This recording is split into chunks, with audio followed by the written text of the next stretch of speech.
Amis, il ne nous manque plus que peu pour atteindre les 1000 abonnés. Abonnez-vous et rejoignez-nous.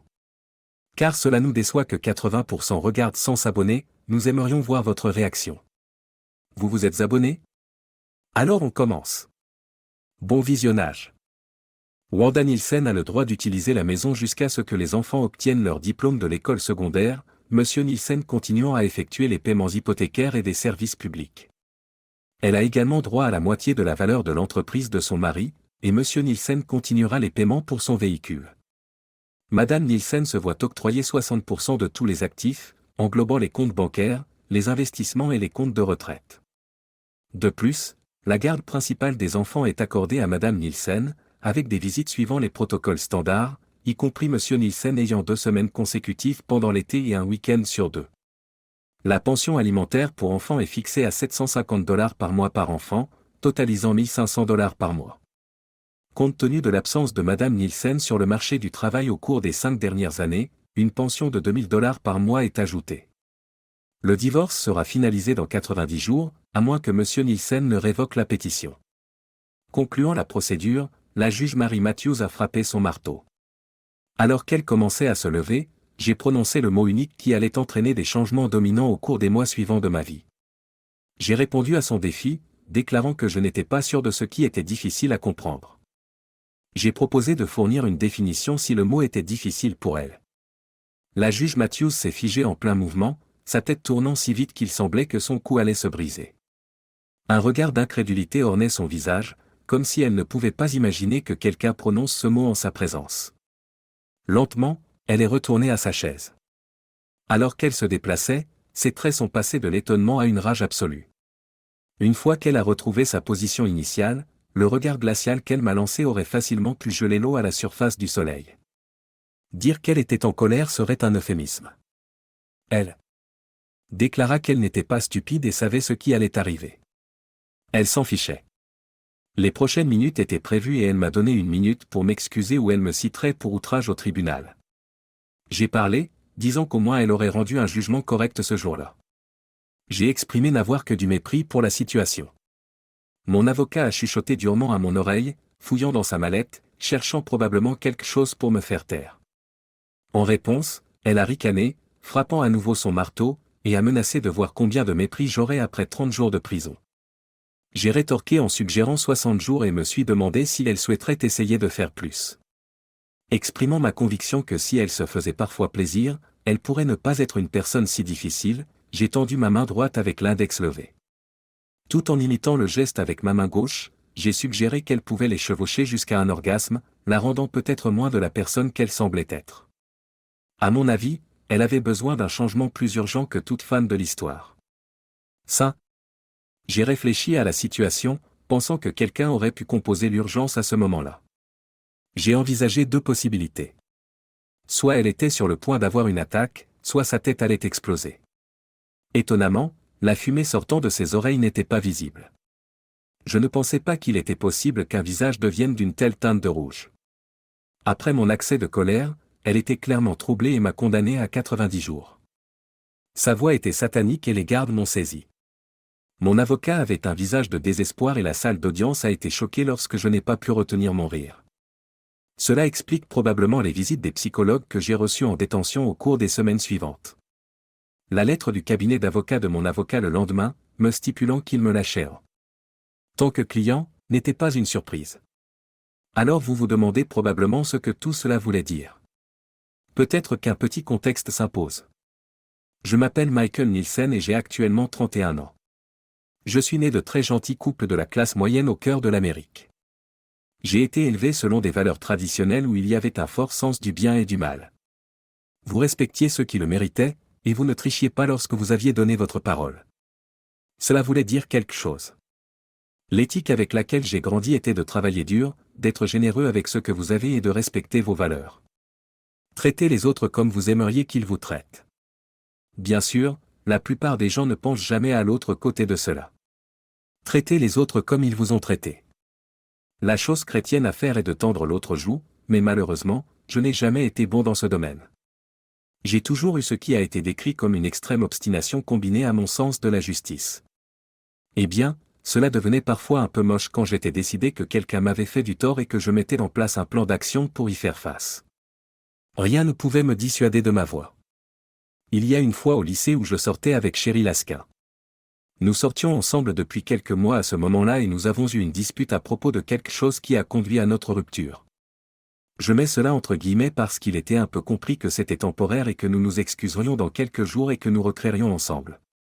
Ce n'était pas la première fois que cela se produisait. Nous utilisions juste le week-end pour nous calmer et nous réconcilier le lundi. Malheureusement, par hasard, j'ai passé devant le théâtre un samedi soir et j'ai vu mon cousin Harold escorter Cheryl dans le théâtre. Deux choses ici. Harold et moi étions plus comme des frères que des cousins.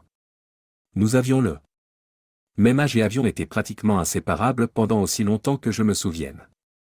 Sa famille vivait sur la même rue que moi et nous avons grandi ensemble. Deuxièmement, je savais qu'il aimait également Cheryl. Il savait que nous nous étions séparés, mais il savait aussi que nous allions probablement nous réconcilier après le week-end. Mais nous ne faisons simplement pas cela les uns aux autres. Dès ce moment, il était mort pour moi. Quand Cheryl a essayé de me parler le lundi, j'ai simplement refusé de reconnaître sa présence. À l'église le dimanche, Harold est venu me parler. Je l'ai fixé sans dire un mot.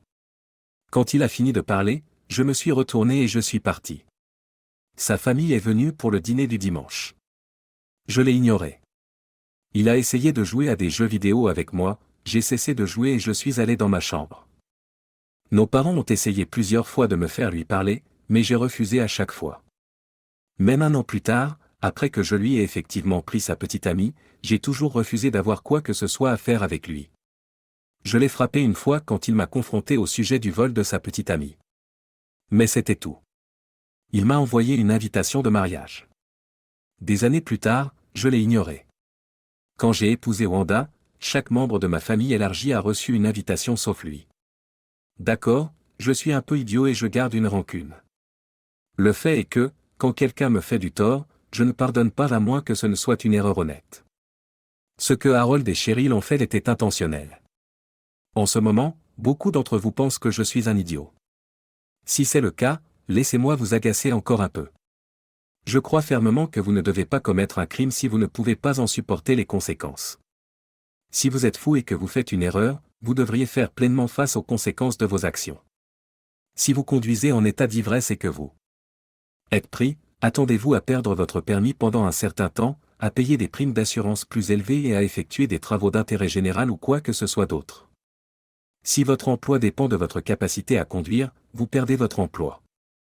J'appelle cela une taxe stupide. Si une fille choisit de s'engager sans protection et se retrouve enceinte à 18 ans, sa taxe stupide est d'être appelée maman pendant les 18 prochaines années. Si un gars choisit de sauter avec sa partenaire de bal de promo et de l'imprégner, il devrait être tenu de s'occuper de l'enfant dont il était à moitié responsable. Les choix ont des conséquences. C'est ce qu'on appelle la responsabilité personnelle. Je refuse de payer pour l'idiotie de quelqu'un d'autre. Donc, j'ai travaillé dur au lycée et obtenu de bons résultats. J'ai gagné de belles bourses et suis allé à l'université. J'ai bien réussi avec les filles tout en gardant mes notes, j'étais toujours du bon côté et je travaillais pour maintenir ma forme. Oui, j'avais eu ma part de combat au lycée à cause de mes convictions personnelles. J'ai gagné plus que je n'ai perdu. Pourtant, j'étais en bonne forme physique, et il semblait que les femmes me trouvaient suffisamment attirant. J'ai obtenu mon diplôme avec un diplôme en économie et une mineure en comptabilité. Je suis allé obtenir mon MBA, puis j'ai eu un bon emploi dans une grande entreprise où je gagnais très bien ma vie. Étant célibataire sans beaucoup de factures à payer, j'ai commencé à jouer à la bourse. J'ai découvert que j'avais un certain talent et j'ai bien réussi. J'avais travaillé pendant quelques mois lorsque j'ai rencontré Wanda lors d'une fête. Nous nous sommes bien entendus et je lui ai demandé de sortir avec moi. Elle a accepté et c'est parti de là. Je dois dire qu'elle était belle. Je ris en y pensant. Sérieusement, combien de gars disent un jour que leur petite amie est moche? Bien sûr, elle peut sembler inattrayante à quelqu'un d'autre, mais pour eux, elle est belle de toute façon. Je peux dire que Wanda est belle car elle attire toujours des regards lorsque nous sommes dehors, et tous mes amis ont commenté qu'ils essaieraient de la séduire si jamais nous rompions. Même certains de mes amies lesbiennes ont commenté qu'elles essaieraient de la séduire si elle devenait disponible. J'ai finalement demandé. Elle a accepté et nous nous sommes mariés. Je devrais probablement mentionner que Wanda est allée à l'université. J'aime plaisanter en disant qu'elle y est allée pour obtenir son diplôme de madame. Elle ne l'a pas eu. Mais elle a obtenu son diplôme en histoire de l'art. Ce qui lui a valu son emploi de barista chez Starbucks. Pour ceux qui sont confus, un diplôme de madame signifie qu'une fille va à l'université pour repousser l'âge adulte pendant quelques années et finit par obtenir un mari pour s'occuper d'elle pour le reste de sa vie. Oui, je suis un idiot arrogant. Dégagé. Alors nous nous sommes installés dans le bonheur conjugal. Elle a quitté son emploi une semaine avant le mariage et s'est mise à devenir la parfaite gestionnaire de maison. Notre vie sexuelle était géniale et nous avons acheté une belle maison de 3 chambres. Je réussissais plutôt bien à mon travail en plus de réaliser de belles économies en jouant à la bourse. Nous ne vivions pas vraiment de manière extravagante, ce qui nous a permis de mettre de côté une somme considérable d'argent. Tous mes bonus ont été investis dans nos investissements, ainsi qu'en maximisant mes contributions à un compte de retraite individuel. Je visais à prendre ma retraite avant d'avoir 40 ans et à sauver sa vie. Exceller dans ma profession, mon employeur m'a récompensé par d'importants bonus et promotions, me plaçant sur la voie rapide de la carrière. Quelques années après notre mariage, je rentrais chez moi un vendredi soir pour trouver Wanda habillée de façon très élégante avec un grand sourire sur le visage. « Dépêche-toi de te doucher et de te changer. Nous sortons fêter ça ce soir. » Mon père. Saint bon Dieu. A-t-elle vraiment dit ce que je pensais? J'étais choqué. Nous avions essayé pendant quelques mois, donc ce n'était pas comme si cela sortait de nulle part. Pourtant, c'était une surprise quand elle a dit que cela s'était enfin produit. Je l'ai prise dans mes bras et l'ai fait tournoyer tout en l'embrassant, pensant que nous allions modérer nos célébrations à cause de sa grossesse et ensuite du bébé. Pendant un moment, nous avons illuminé la ville cette nuit-là. Les mois suivants ont été remplis de joie et de préparatifs pour la nouvelle vie que nous étions sur le point d'apporter dans le monde. Nous avons reçu un autre choc quelques mois plus tard. Des jumeaux. Il y avait 2 petites filles dans le lot. Je ne pouvais pas attendre pour les gâter et avoir 2 petites filles qui étaient des daddy's girls à mes pieds. J'étais au sommet du monde. Le jour tant attendu est enfin arrivé. Nous avons couru à l'hôpital et nos 2 petites filles sont nées quelques heures plus tard. Elles étaient magnifiques, en bonne santé et avaient tous leurs doigts et leurs orteils. Étant donné qu'elles étaient des jumeaux, elles ont dû rester à l'hôpital quelques jours de plus que la normale, mais tout s'est bien passé. Lorsque nous les avons ramenées à la maison, les 2 familles étaient là pour nous accueillir. Tout le monde était heureux. J'ai remarqué que ma mère ne pouvait s'empêcher de les fixer presque constamment. Je pense qu'elle était si heureuse parce que je lui avais enfin donné les petits-enfants qu'elle avait tant voulu. Donc, la vie avait changé pour nous. J'ai décidé que travailler pour la grande entreprise m'éloignait trop de ma famille. J'avais beaucoup d'argent, alors j'ai décidé de fonder ma propre entreprise. Je m'en sortais plutôt bien en matière d'investissement et de marché, alors j'ai décidé d'obtenir les licences nécessaires et d'ouvrir ma propre société de placement. J'avais déjà aidé quelques amis et des membres de ma famille, alors je leur ai parlé de devenir des clients officiels. Cela a commencé à se mettre en mouvement. Une fois que j'ai ouvert, j'ai eu plusieurs anciens collègues qui ont transféré leur portefeuille chez moi. En un an, j'avais une liste de clients décente, et plusieurs d'entre eux discutaient avec leurs amis de faire de même. Quand vous êtes au sommet du monde, la seule direction où vous pouvez aller est vers le bas. C'était la fête d'anniversaire des 2 ans des filles.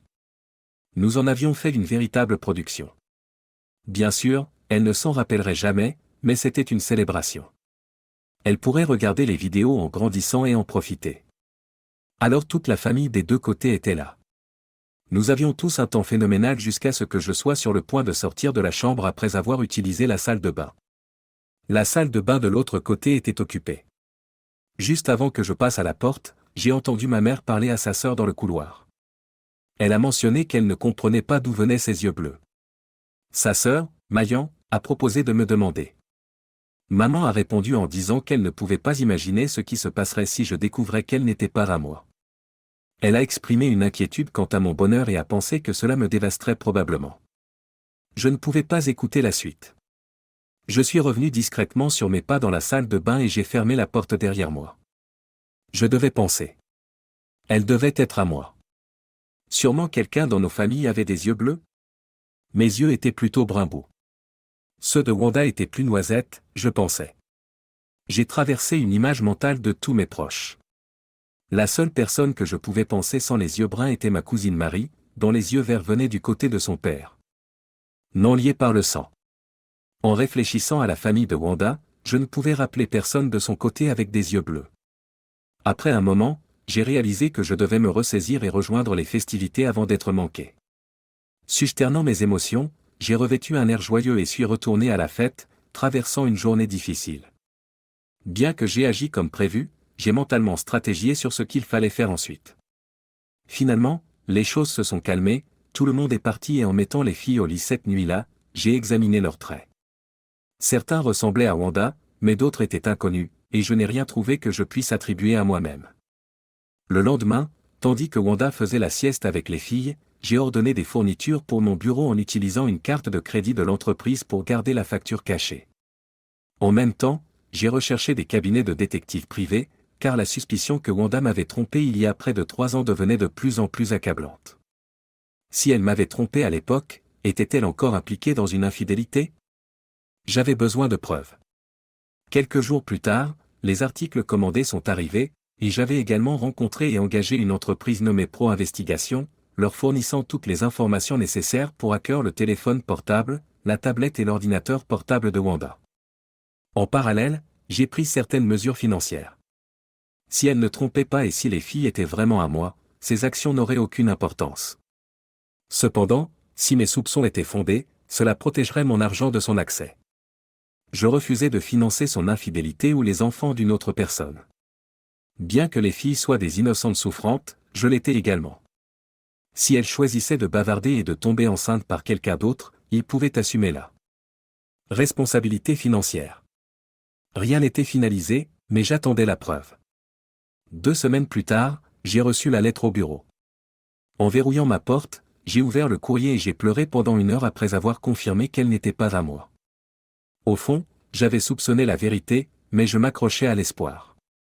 Le lendemain, mon détective privé s'est rencontré avec moi, me fournissant toutes les preuves qu'il avait obtenues. Wanda était toujours impliquée avec son entraîneur personnel blond aux yeux bleus, le rencontrant quelques jours par semaine et emmenant même les filles dans son appartement. Les enregistrements audio confirmaient leur connaissance du véritable donneur de semences. L'après-midi suivante, j'ai consulté un avocat spécialisé en divorce, rejetant ses conseils conventionnels qui mettaient au premier plan le bien-être des enfants. J'ai insisté pour préparer les documents, mais j'ai été d'accord pour ne pas les déposer tant que je ne le jugerais pas approprié. La préparation a pris 2 mois, et avec un revenu net de 0 et des actifs sur papier, j'ai quitté Wanda surprise lorsque mon cousin Howard et sa femme Cheryl ont montré Up ce week-end. Je leur ai expliqué que Howard et Cheryl étaient venus me voir dans mon bureau il y a quelques semaines. Après des discussions sérieuses, ils ont reconnu leurs erreurs, se sont sincèrement excusés et j'ai décidé qu'il était temps de laisser les choses aller. Bon sang, vous êtes tous si crédules. Oui, nous nous sommes réconciliés. C'est entièrement vrai que Howard et Cheryl m'ont rendu visite dans mon bureau la semaine précédente. Ils se sont à nouveau excusés, tout cela est exact. Je suis un homme honnête et je ne mens pas sur tout cela. J'ai sincèrement pardonné et les ai accueillis de nouveau dans ma vie. Cependant, il se peut que j'ai négligé quelques détails insignifiants. Juste des coïncidences.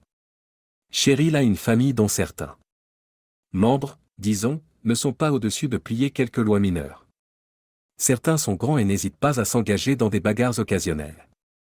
Il y a même des spéculations, sans rapport avec cette histoire, que quelques-uns pourraient être des agents d'exécution pour un groupe d'hommes d'affaires du secteur moins net. Mais ce n'est que des ragots de ceux qui ne les aiment pas. Quelques jours avant la visite de Howard et Cheryl, il y avait une histoire dans les nouvelles concernant un entraîneur personnel dans une salle de sport locale qui a été agressé peu après son départ du travail. Tentant imprudemment de se battre contre les 5 agresseurs, ils ont pris son portefeuille, sa voiture, et l'ont dépouillé, procédant à des violences à son égard, entraînant une mâchoire fracturée, un nez brisé, des côtes fracturées, un bras cassé, une rotule disloquée et des testicules rompus. Il sera à l'hôpital pendant au moins quelques semaines. La police devrait s'occuper du problème de la criminalité en ville, mais il n'y a pas de suspect puisque les agresseurs portaient des vêtements sombres, des gants et des masques de ski.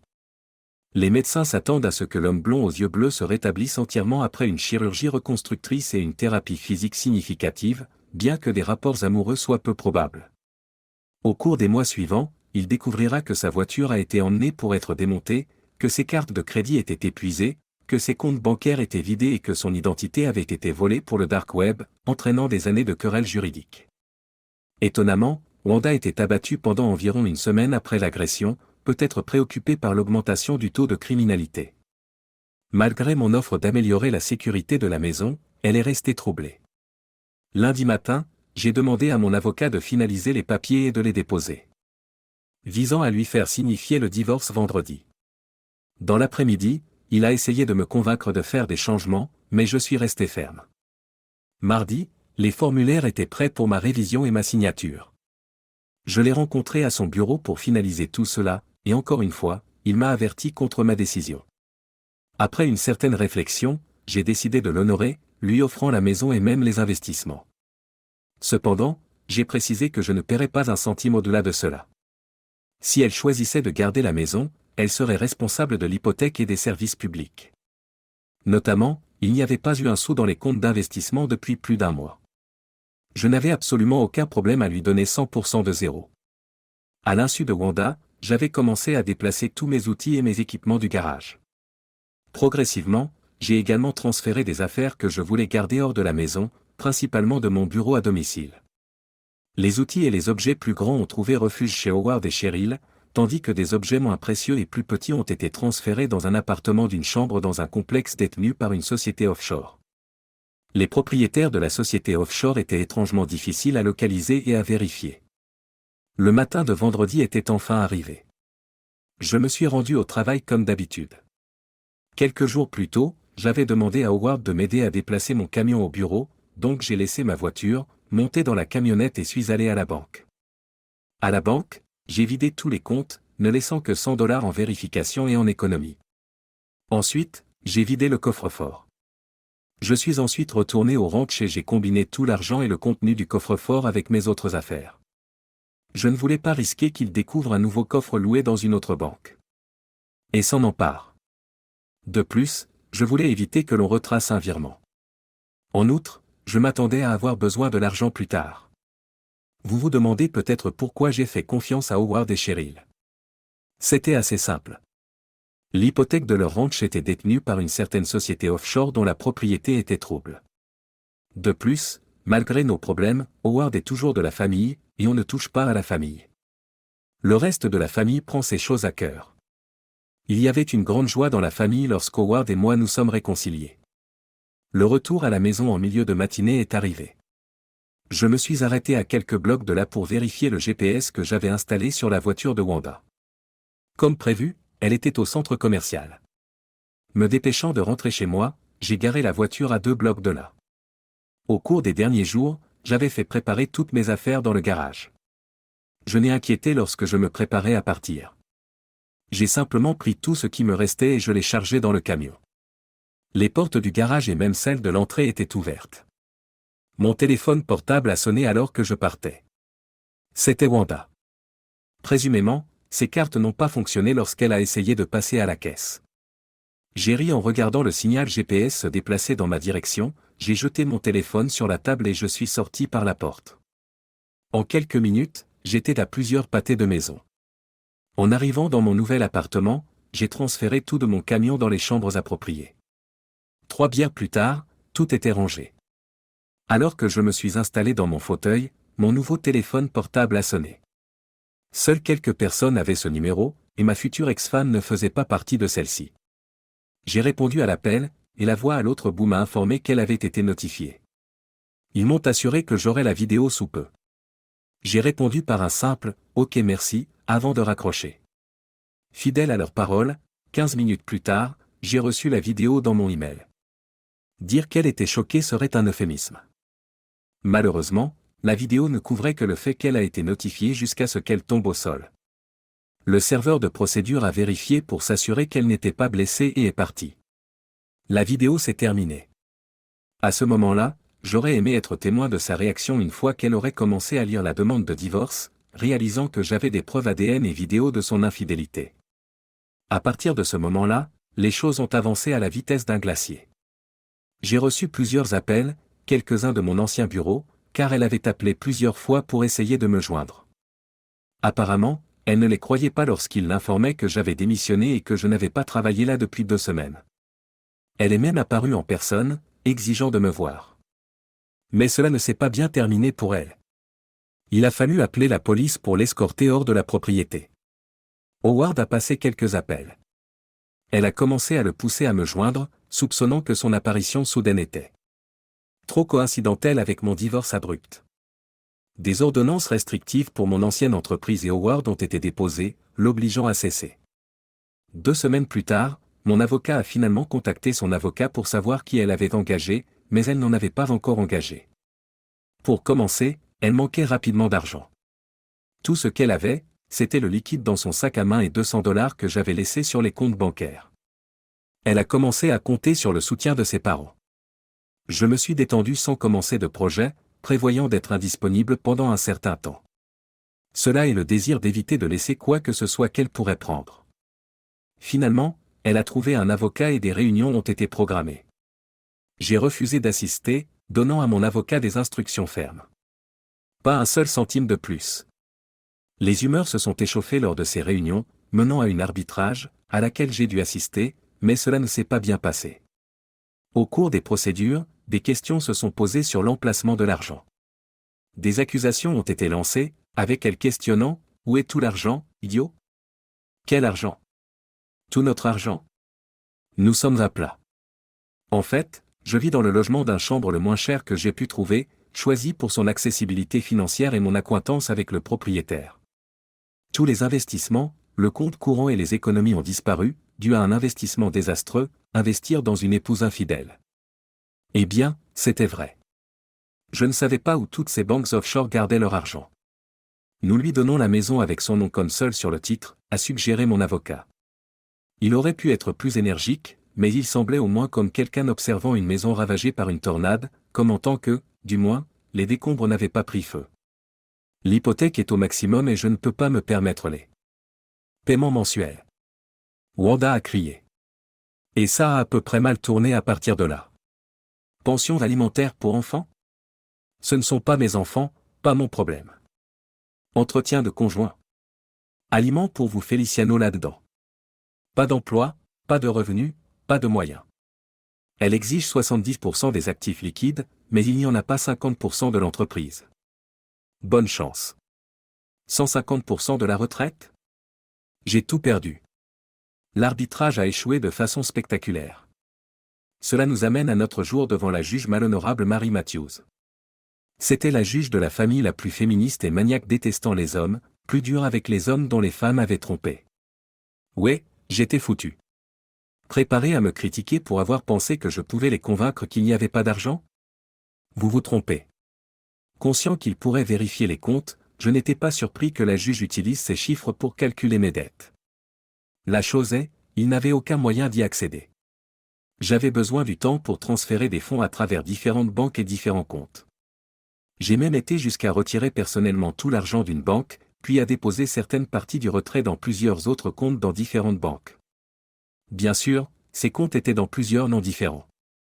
L'une de ces affaires plutôt douteuses avec lesquelles la famille de Cheryl était impliquée était un magasin de blagues où vous pouviez acheter de faux identifiants à des fins de divertissement uniquement. C'était même imprimé sur les cartes d'identité. Je possédais une pièce d'identité prétendant que j'étais Jésus-Christ, renforçant les blagues lorsque les souffrances exclamaient « Jésus-Christ ». Je révélais ma fausse pièce d'identité coûtant environ $1,50, habilement conçue, avec le seul indicateur étant la déclaration d'utilisation divertissante. Pour un frais plus élevé, ils omettraient l'avertissement. J'ai transféré de l'argent électroniquement vers d'autres comptes, potentiellement traçables mais coûteux et chronophages. Maintenant, de retour devant la juge maniaque, 60 jours dans ma peine de 90 jours de prison de comté, des peines de courte durée purgées dans la prison de comté, pas dans la prison d'État. Elle a souri, et a demandé si j'avais appris ma leçon. J'ai répondu, à propos de ne pas épouser une épouse infidèle ? J'avais appris cela bien avant votre tribunal. Elle a clarifié qu'elle se demandait mon attitude dans son tribunal. La veine sur son front était en train de saillir, pas idéale pour sa pression sanguine. J'ai ignoré tout problème de mon attitude, exprimant des inquiétudes pour sa santé en étant rouillé devant des kangourous, et ai suggéré que sa pression sanguine devait augmenter lors des visites chez le médecin. Elle m'a averti qu'elle pouvait prolonger mon séjour en prison, et, étant donné mon attitude, ajouterait encore 30 jours. Elle a ensuite évoqué le but de la réunion, questionnant pourquoi je n'avais pas effectué mes 2 premiers paiements pour enfants ou pour l'entretien de mon ex-femme. Elle m'a également interrogé sur l'absence de mon avocat, se demandant s'ils avaient OD. De frustration, elle a exprimé son impression erronée que d'être vraiment intelligent était une exigence pour être juge et m'a remercié de lui avoir corrigé cela. Elle a suggéré de m'expliquer les choses pour que je puisse comprendre. Désolé si c'est encore au-dessus de votre tête, mais le minimum que je puisse aller est pour qu'un élève de 5e puisse le comprendre. Essayez de suivre. J'étais vraiment devenu préoccupé par le fait que son banc prenne feu des flammes qu'elle reniflait. À ce stade, je commençais à penser qu'elle ne m'aimait pas vraiment. Je suis en prison. Je n'ai pas accès à de l'argent. Puisque je n'ai pas accès à de l'argent, je ne suis pas en mesure d'envoyer de l'argent puisque c'était ta stupide personne qui m'a mis ici. J'ai suggéré, elle a expliqué pourquoi elle est la raison pour laquelle la femme trompeuse ne peut pas obtenir l'argent qu'elle essayait de me voler pour donner à cette femme tombée. J'ai questionné si elle avait tout compris ou si je devais lui expliquer plus lentement. J'ai ensuite été escorté de retour dans ma cellule pour encore 90 jours. 30 de ma peine originale, 30 de son premier tirade, et encore 30 que j'ai réussi à attraper à la fin. Pour être honnête, ce n'était pas si mal. Bien sûr, la nourriture était mauvaise, mais je l'ai quand même mangée. J'avais un bon lit pour dormir et beaucoup de temps libre pour me détendre. J'ai bien profité des poids et des machines d'exercice. Je n'ai pas eu beaucoup de problèmes là-dedans. D'abord, il ne m'a pas fallu longtemps pour que mes actes de tribunal deviennent une connaissance commune à l'intérieur de la prison, me faisant quelques amis. Deuxièmement, ai-je mentionné que la famille de Cheryl avait quelques connexions qui pourraient aider quelqu'un à l'intérieur? En fait, il n'y avait qu'un seul problème. Cela provenait d'un des cousins de Wanda moins intelligent. Il s'est diverti à l'idée de se faire arrêter pour une infraction mineure, passant une semaine en prison pour m'apprendre une leçon. Au début, toute la population pénitentiaire l'a reconnu avant qu'il ne mette le pied à l'intérieur. Il n'a pas fallu beaucoup de capacité cérébrale pour discerner ses intentions. Repéré à moitié à travers la cour, un détenu est entré en collision avec lui tout en lançant un football. Le coup d'accidentel à son ventre a eu lieu, mais il a continué sa quête de manière insensée. Heurté par un basketball après encore 20 pieds, le passeur s'est excusé 1000 fois. Un coup d'accidentel au menton a suivi alors qu'on l'aidait à se lever. Après avoir secoué les incidents, il a repris sa traînée vers moi, rencontrant encore 2 autres incidents avant d'arriver à sa destination. Avec mon dos tourné, il a tenté un coup bas, mais je n'étais pas inconscient. Prédisant cela, j'ai tourné autour, livrant un coup de pied puissant à son entrejambe. Un coup de pied clair de 65 verges. Ces malheurs accumulés ont fini par le mener à l'hôpital 2 jours plus tard. Il a refusé l'exercice dans la cour, passant la plupart de son temps dans sa cellule jusqu'à sa libération. De retour au tribunal, face à la juge, elle s'est demandé si j'étais prêt à m'excuser. J'ai demandé, 4. Elle a précisé mon vilain esclandre de tribunal. J'ai répondu, je ne sais vraiment pas de quoi vous parlez. D'un rejet désinvolte, elle m'a mis en garde de garder une langue civile ou d'étendre mon séjour. J'ai exprimé ma frustration, mentionnant qu'un autre juge pourrait prendre le relais et elle était sur mon dernier nerf. J'ai sarcastiquement suggéré de commencer à taper des pieds, peut-être avoir besoin d'un EMT dans la salle d'audience si elle faisait un AVC. J'ai souligné qu'il n'y avait pas de pension alimentaire, de maintenance, d'hypothèque ou de services publics payés comme ordonné. J'ai expliqué que je ne pouvais rien payer pendant que j'étais en prison, ne pouvais pas travailler et souligné que les enfants n'étaient pas les miens. J'ai ajouté que mon ex-femme était une trompeuse et devrait payer pour sa propre vie, peut-être se faire facturer pour cela.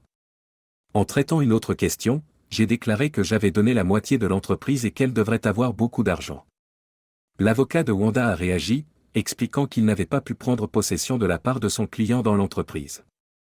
Monsieur Nielsen avait vendu son entreprise à une entité à l'étranger environ 2 mois avant de demander le divorce, et il n'avait pas déterminé les véritables propriétaires pour répondre à l'ordonnance du tribunal.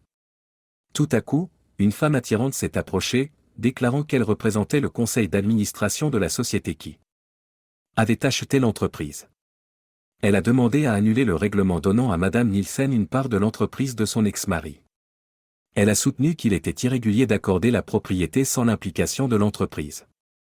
Comme la vente précédait le divorce, cette société n'avait aucune incidence sur l'affaire. Ils ont rejeté toute réclamation de propriété de Madame Nielsen. Quelqu'un a interrogé sur l'argent de la vente. La jeune femme a expliqué, en ce qui concerne Wanda, le transfert de propriété et les paiements ont été effectués à l'étranger. Je ne suis pas au courant de ces informations, mais ce que je comprends est que l'argent de l'achat n'est jamais entré sur le territoire américain, ce qui le rend non soumis à des pertes aux États-Unis. Toute réclamation relative à cet argent doit être adressée à votre ex-mari, éventuellement dans le pays où l'argent se trouve. L'avocat de l'ex a demandé, dans quel pays cela se trouve-t-il? Le transfert initial des fonds était en Belgique, mais ce que je comprends est que l'argent a été transféré ailleurs, peu de temps après la vente. Je n'ai aucune idée de l'endroit où il a été transféré. La jeune femme a répondu. L'avocat de l'ex a de nouveau parlé, exprimant un désespoir au nom de mon ex. La maison était en cours de saisie car l'hypothèque n'avait pas été payée depuis 3 mois, et les services publics étaient sur le point d'être supprimés. On a mentionné que les parents de mon client avaient aidé un peu au début, mais cela devenait trop pour eux. Malgré avoir trouvé un emploi en tant que serveuse dans un restaurant local, le revenu n'était pas suffisant pour maintenir la maison. La juge s'est adressée à moi, déclarant que j'avais une semaine pour mettre à jour tous les paiements. J'ai répondu sarcastiquement, en suggérant de m'incliner pour retirer de l'argent de mon crack, ce qui, malheureusement, n'existait pas. J'ai souligné que j'étais physiquement incapable de me conformer car j'étais en prison sans accès à de l'argent. Je ne pouvais pas travailler à cause de mon incarcération et donc, je ne pouvais pas obtenir de cash. J'ai souligné la mauvaise perception d'avoir de l'argent traînant dans ma cellule et mis en avant le manque d'opportunités pour remplir les ordonnances de paiement. J'ai expliqué que je n'avais pas d'avocat, insistant sur le fait que j'étais financièrement pété. J'ai questionné l'existence des comptes fantômes mentionnés, précisant que même s'ils existaient, je manquais d'informations d'accès. J'ai mis au défi quiconque de me montrer les informations de compte pour ces comptes prétendument cachés et questionné le lieu où se trouvait l'argent provenant des comptes chèques, d'épargne et d'investissement. En ce qui concerne la vente de ma société, j'ai expliqué que l'entreprise allait mal en raison de mauvais investissements précédents, et j'avais dû la vendre à bas prix pour couvrir les frais, ne laissant rien de côté. En réponse au scepticisme de la Cour, j'ai haussé les épaules et exprimé mon manque de préoccupation d'être cru. J'ai mis au défi quiconque de me montrer les informations de compte où j'aurais soi-disant caché de l'argent, suggérant que mon ex-femme avait volé l'argent en étant impliquée avec ses petits amis. Son avocat a objecté, affirmant que mon accusation n'avait pas de sens. J'ai rétorqué, cela a autant de sens que de me garder en prison où je n'ai pas accès à de l'argent, puis de demander que je fasse tous ces paiements que vous tous voulez. La juge a demandé si j'étais conscient qu'elle pouvait me garder en prison tant que je ne payais pas. J'ai répondu en la regardant comme si elle venait de faire pousser un troisième œil. J'ai joué le jeu, déclarant qu'il semblait logique de me garder là où je ne pouvais m'acquitter de leurs ordres tout en faisant des demandes qui étaient simplement impossibles à accomplir. 3 mois plus tard, la maison a subi une saisie. Ce qui a conduit Wanda à perdre son Lexus en raison de problèmes de paiement. Incapable de se permettre un appartement pour elle et ses filles, elle a été contrainte de vivre avec ses parents tout en travaillant 30 heures par semaine dans le restaurant. Désespérés, ils ont supplié la juge de me libérer pour initier des paiements. L'Auverbois, maintenant sorti de l'hôpital et engagé dans une thérapie physique, passait des heures chaque jour à essayer sans succès de résoudre sa situation financière. L'avantage était la prévention de nouveaux comptes de carte de crédit ouverts en son nom, étant donné sa note de crédit sévèrement diminuée. Avec seulement une couverture minimale d'assurance sur sa voiture et un emploi à temps partiel dans le gymnase, il ne pouvait pas en tirer profit et faisait face à des franchises élevées, rendant le processus long pour payer ses factures médicales. Après avoir sécurisé une représentation légale, j'ai atteint un accord avec la juge pour ma libération de prison afin de sécuriser un emploi et d'initier des paiements. Abandonnant mon passeport en raison de soupçons de fonds cachés et de risques de fuite, j'ai commencé à travailler chez Taco Bell et ai vécu au ranch avec Howard et Cheryl. Bien que surveillé discrètement, j'étais conscient de la surveillance, mais la plupart des espèces étaient déjà en ma possession. Cette routine s'est poursuivie pendant les 3 mois suivants. Wanda a utilisé une ordonnance du tribunal pour saisir mon salaire minimum chez Taco Bell, ce qui a rapporté des gains minimes pour elle. Pendant ce temps, j'ai finalisé mes plans avec Howard, vidant mon appartement pendant que j'étais en prison. Les biens ont été divisés parmi les membres de ma famille élargie. Et des colis ont été expédiés d'eux à un lieu commun. Non détectés par la surveillance, des invités ont discrètement déplacé des colis vers leur véhicule lors de visites et de barbecue au cours des semaines suivantes. J'ai passé mon temps à travailler ou à la maison, évitant de sortir. Taco Bell a finalement obtenu une ordonnance restrictive contre Wanda en raison de son annoyance constante au restaurant, ce qui devenait perturbant. Malgré l'option de licenciement, un paiement discret aux responsables a préservé mon emploi. Pour les réunions légales, mon avocat visitait le ranch d'abord représentant les nouveaux propriétaires de mon ancienne entreprise en cours. Par la suite, je l'ai engagée comme mon avocat. Elle avait une nature audacieuse, semblable à celle d'un barracuda, surtout lors des rencontres au bord de la piscine. Écartant les préoccupations d'éthique concernant une relation avocat-client, j'ai affirmé que les avocats considéraient les scrupules comme une forme de paiement en Russie, avec des valeurs morales étant de grandes peintures sur les murs. D'accord, alors vous vous demandez probablement à propos de mes finances. Oui, en effet, j'ai vendu mon entreprise. Non, je ne l'ai pas vendue à moi-même. Je n'allais pas donner à Wanda une chance de tomber sur des informations qu'elle pourrait utiliser pour réclamer une partie de l'entreprise. Je procédais à un désinvestissement.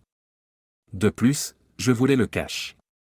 La vente a eu lieu à l'étranger et puisque l'argent n'est jamais entré dans la juridiction des États-Unis, il n'était pas sujet à aucune perte américaine. La seule manière pour Wanda d'y avoir accès était si je ramenais de l'argent dans une banque américaine, le rendant vulnérable à ses réclamations en raison des jugements contre moi. Cela simplement ne va pas arriver. C'était un montant significatif. Complété par mes comptes d'investissement d'environ 10 millions de dollars. Liquidité en main du coffre-fort, des comptes courants et d'épargne, et des coffres avec de l'argent équivalait à environ 200 000 dollars.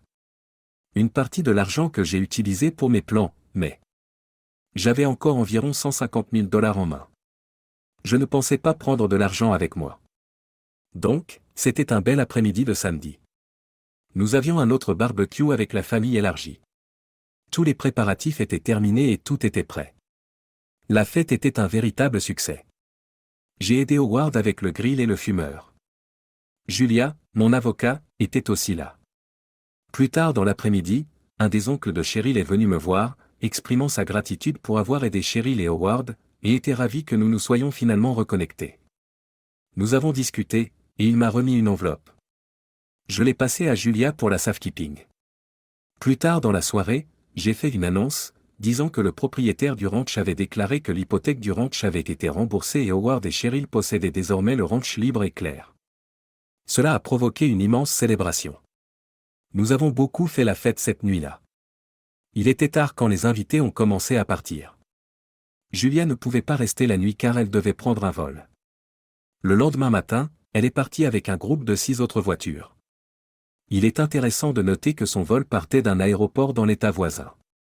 Elle avait tout emballé auparavant et avait tout dans sa voiture louée. Quand elle est venue à la fête, elle n'est jamais allée dans son appartement loué. Au lieu de cela, elle est allée directement à l'aéroport.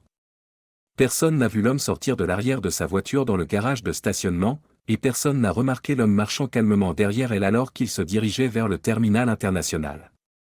Michael Nielsen ne pouvait pas voyager à l'étranger car il avait remis son passeport au tribunal. Le passeport de Mitchell Nelson n'a jamais attiré un second regard.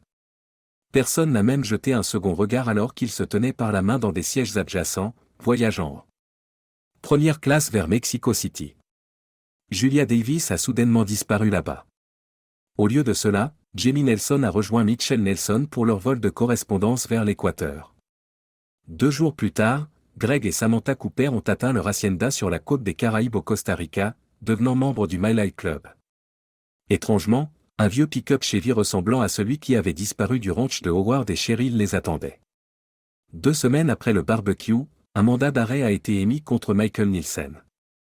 Il a été renvoyé 2 jours après le barbecue pour non-présence, sans appel, sans paiement à son ex-femme depuis. Quand Howard et Cheryl ont fait face à la cour, un avocat en jupe costant de 5 000 $ a soutenu que le couple n'avait aucune responsabilité envers leur cousin, qui avait loué une chambre et disparu. Ils ont même déposé une plainte contre lui pour loyer impayé. Tout ce qu'il pouvait dire était qu'il était parti dans son vieux pick-up un après-midi et n'est jamais revenu. Personne ne les croyait, mais il n'y avait aucune preuve contraire. Au cours des années suivantes, Greg Cooper a dirigé un petit bateau de pêche charter, et Samantha a géré leur cantina. Ils prospéraient dans le petit village, vivant dans l'un des plus grands haciendas avec plusieurs luxes. Les invités visitaient occasionnellement, y compris Harold et Cheryl et d'autres membres de la famille. C'était une vie simple mais délicieuse pour Greg et Sam, qui s'aimaient pleinement. La plupart des soirées, ils entretenaient des invités dans la cantina ou leur hacienda luxueuse. Riches et agréables envers tous, ils ont rapidement été acceptés dans la communauté. Chaque fois qu'un besoin se présentait, il faisait généreusement des dons. Greg jouait sur les marchés boursiers lorsqu'il n'était pas sur son bateau ou dans la cantina, même mettant en place des comptes pour certains locaux, les aidant avec leurs finances. Quant à la juge malhonorable Mary Matthews, je me suis bien moqué quelques années après avoir échappé au Costa Rica. La juge Matthews, femme, cette femme haïssant les hommes, a été surprise de tromper avec un homme. La juge avait adopté les 3 enfants de sa femme lorsqu'ils se sont mariés. Depuis leur séparation, la juge Matthews a payé la pension alimentaire, l'entretien et les paiements de maison pour son ex-femme. Pour augmenter l'humiliation, son ex-femme a rapidement déplacé son petit ami, continuant publiquement leur affairisme. Bien qu'ils ne soient pas officiellement mariés, ils se comportaient comme un couple typique. Des rumeurs circulaient sur leur date de mariage prévue exactement une semaine après l'obtention de diplôme de leur fils cadet de l'université, coïncidant avec la fin des obligations financières de la juge Matthews. Merci de regarder et n'oubliez pas de vous abonner pour ne pas manquer les nouvelles histoires.